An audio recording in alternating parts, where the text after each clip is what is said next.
इकाई 6 भरत एकांकी।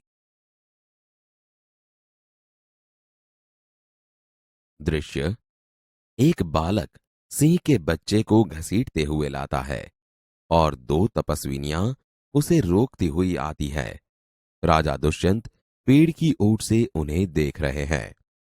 बालक, अरे सिंह, तू अपना मुख खोल, मैं तेरे दांत गिनूंगा। पहली तपस्विनी, ए हठीले बालक, तू वन के इन पशुओं को क्यों सताता है? हम तो इन पशुओं को बाल बच्चों के समान रखती हैं। तेरा साहस बढ़ता ही जाता है।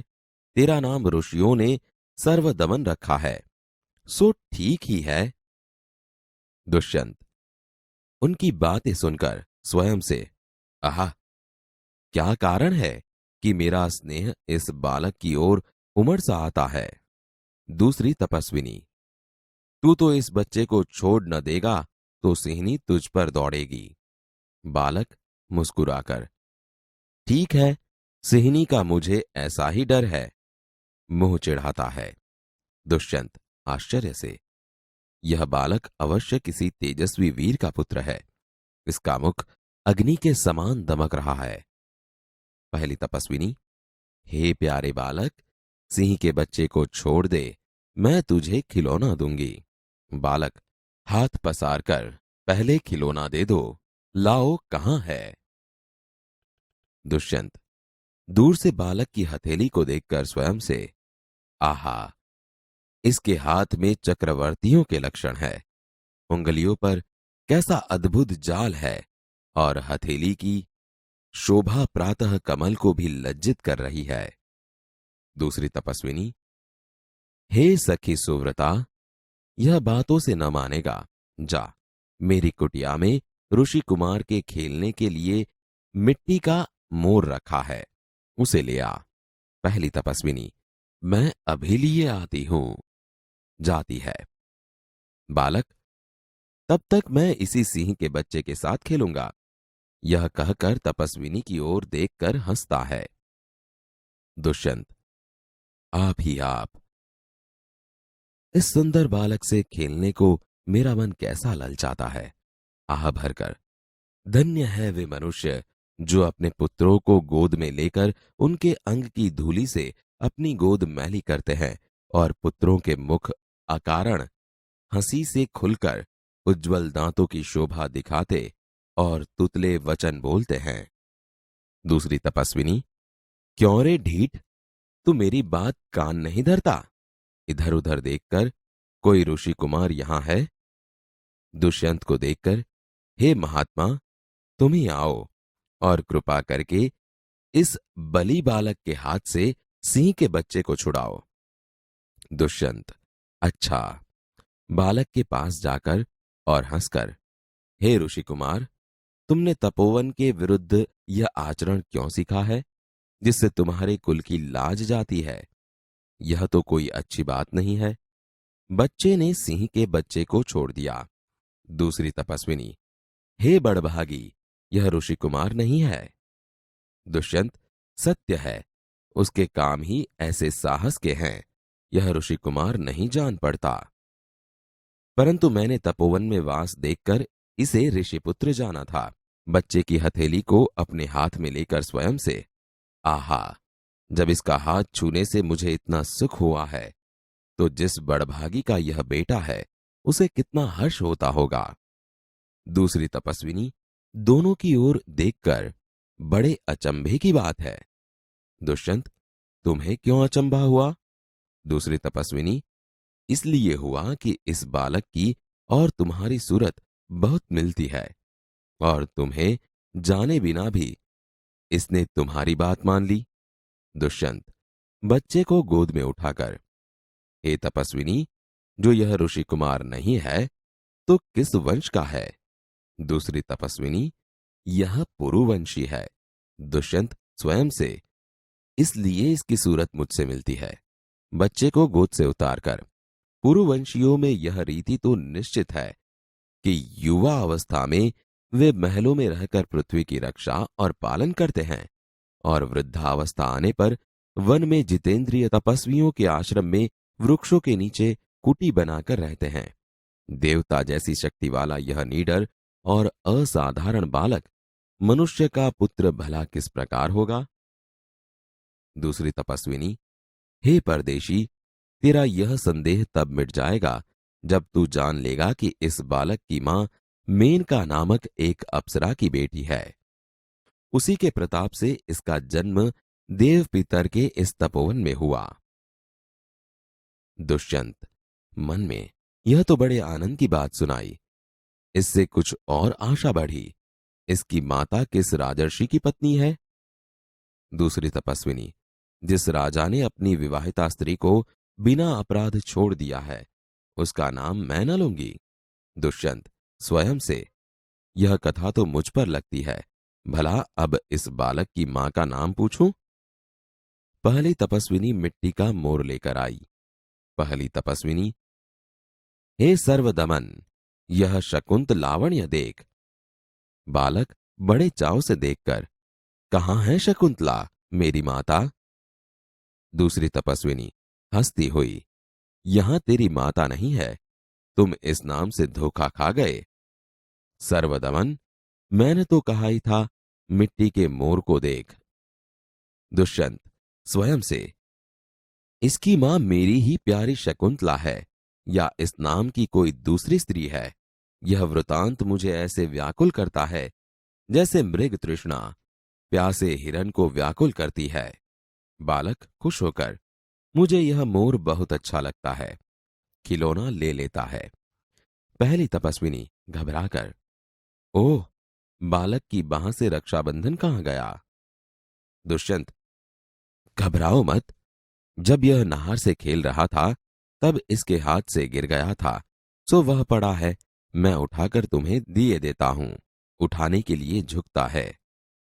पहली तपस्विनी, अरे अरे, मत उठाओ, इसे मत छूना। दूसरी तपस्विनी, ओह, इसने तो उठा ही लिया। दोनों एक दूसरे को आश्चर्य से देखती हैं। दुष्यंत, यह लो, परंतु यह कहो कि तुमने मुझे इसको उठाने से रोका क्यों था? दूसरी तपस्विनी, इस रक्षाबंधन का नाम अपराजित है। जिस समय इस बालक का नामकरण हुआ था तब महात्मा मरीचि के पुत्र कश्यप ने यह धागा दिया था। इसका गुण है कि कभी यह धरती पर गिर पड़े तो इस बालक के माता पिता को छोड़कर इसे कोई दूसरा न उठा सके। दुष्यंत, और जो कोई उठा ले तो क्या होगा? पहली तपस्विनी, तो यह तुरंत सांप बनकर उसे डसता है। दुष्यंत, तुमने कभी ऐसा होते देखा है? पहली तपस्विनी, अनेक बार। दुष्यंत प्रसन्न होकर, तो अब मेरा मनोरथ पूरा हुआ। मैं क्यों न आनंद मनाऊं? बालक को गोद में लेता है, पर्दा गिरता है।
लेखक परिचय। नाम राजा लक्ष्मण सिंह। जन्मस्थान आगरा। जन्मतिथि 1926। हिंदी, अंग्रेजी, संस्कृत, फारसी, बंगला और अरबी भाषाओं के ज्ञाता। अभिज्ञान शाकुंतल, मेघदूत, रघुवंश के हिंदी अनुवाद के लिए पुरस्कार मिला था। अरे सिंह, तू अपना मुख खोल, मैं तेरे दांत गिनूंगा। ए हठीले बालक, तू वन के इन पशुओं को क्यों सताता है? हम तो इन पशुओं को बाल बच्चों के समान रखती हैं। तेरा साहस बढ़ता ही जाता है। तेरा नाम ऋषियों ने सर्वदमन रखा है, सो ठीक ही है। आहा, क्या कारण है कि मेरा स्नेह इस बालक की ओर उमड़ा सा आता है? जो तू इस बच्चे को छोड़ न देगा तो सिंहनी तुझ पर दौड़ेगी। ठीक है, सिंहनी का मुझे ऐसा ही डर है। यह बालक अवश्य किसी तेजस्वी वीर का पुत्र है। इसका मुख अग्नि के समान दमक रहा है।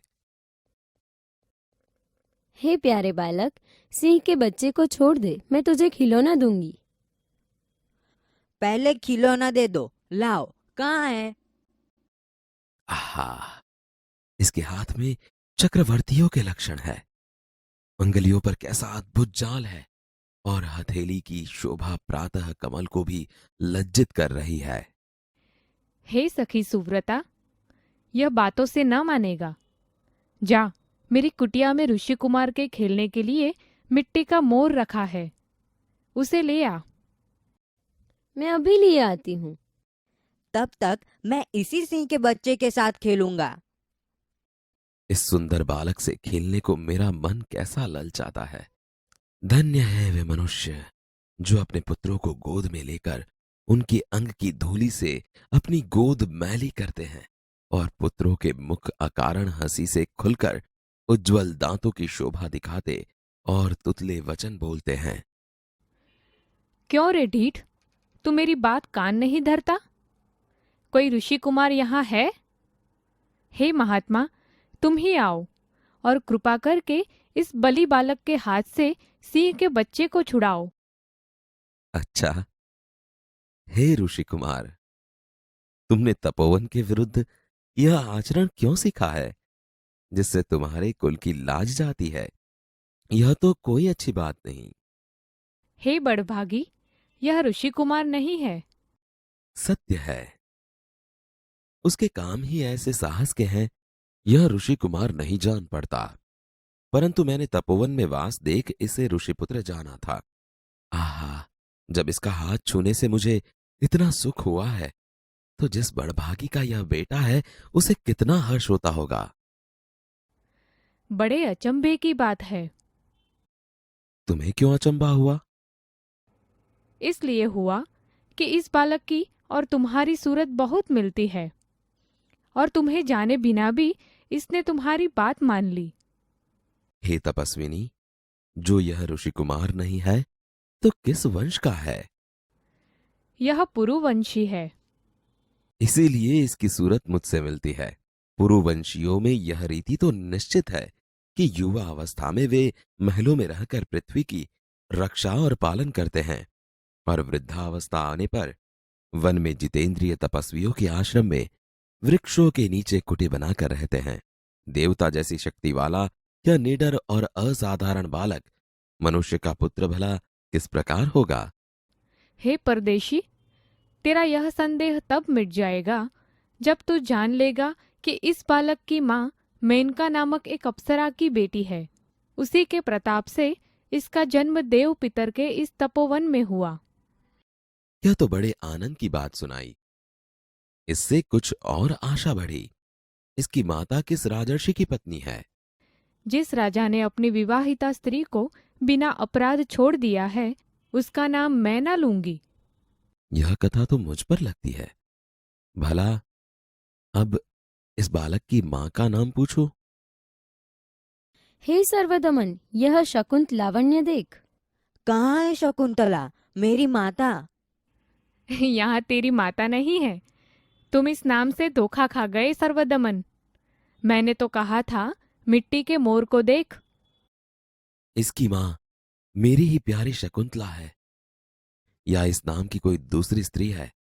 यह वृतांत मुझे ऐसे व्याकुल करता है जैसे मृग तृष्णा प्यासे हिरन को व्याकुल करती है। मुझे यह मोर बहुत अच्छा लगता है। ओह, बालक की बात से रक्षाबंधन कहाँ गया? घबराओ मत। जब यह नहर से खेल रहा था तब इसके हाथ से गिर गया था, सो वह पड़ा। मैं उठाकर तुम्हें दिए देता हूं। अरे अरे, मत उठाओ, इसे मत छूना। ओह, इसने तो उठा ही लिया। यह लो। परंतु यह कहो कि तुमने मुझे इसको उठाने से रोका क्यों था? इस रक्षाबंधन का नाम अपराजित है। जिस समय इस बालक का नामकरण हुआ था तब महात्मा मरीचि के पुत्र कश्यप ने यह धागा दिया था। इसका गुण है कि कभी यह धरती पर गिर पड़े तो इस बालक के माता पिता को छोड़कर इसे कोई दूसरा न उठा सके। और जो कोई उठा ले तो क्या हो? तो यह तुरंत सांप बनकर उसे डसता है। तुमने कभी ऐसा होते देखा है? अनेक बार। तो अब मेरा मनोरथ पूरा हुआ। मैं क्यों ना आनंद मनाऊं।